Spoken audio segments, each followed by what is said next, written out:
Donc ça permet de créer des spectacles différents, de très beaux spectacles, parce qu'on y joue en costume d'époque, et qu'il se trouve que jouer un théâtre, déclamer, ça le met à distance, et ça fait ressortir et les qualités expressives et les qualités du texte. Et les résultats que l'on a eus, c'est toujours des spectacles enthousiasmants pour les spectateurs.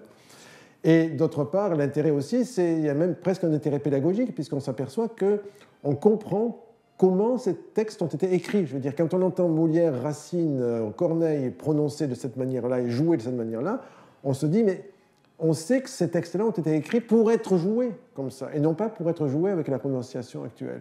Et donc, ça crée une puissance, un dynamisme dans le texte et dans l'énonciation et dans la réception pour les spectateurs extraordinaire et totalement nouvelle d'une certaine manière.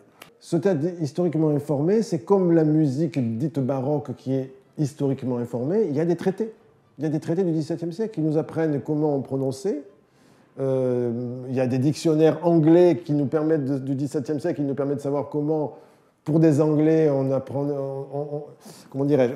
Par exemple, un dictionnaire anglais nous permet de savoir exactement quelle était la prononciation de mots français à cette époque-là.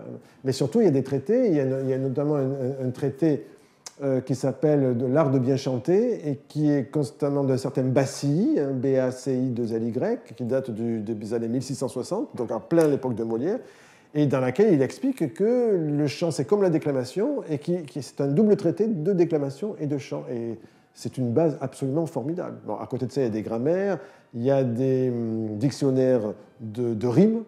C'est par exemple grâce au dictionnaire de rimes qu'on sait que les consonnes finales étaient prononcées à la fin de chaque vers. Donc, je ne sais pas, si vous prononcez par exemple les vers célèbres de Corneille, « Marquise, si mon visage est quelques traits un peu vieux, souvenez-vous qu'à mon âge vous ne vaudrez guère mieux », ça devient « Marquise, si mon visage a quelques traits un peu vieux, souvenez-vous qu'à mon âge vous ne vaudrez guère mieux ».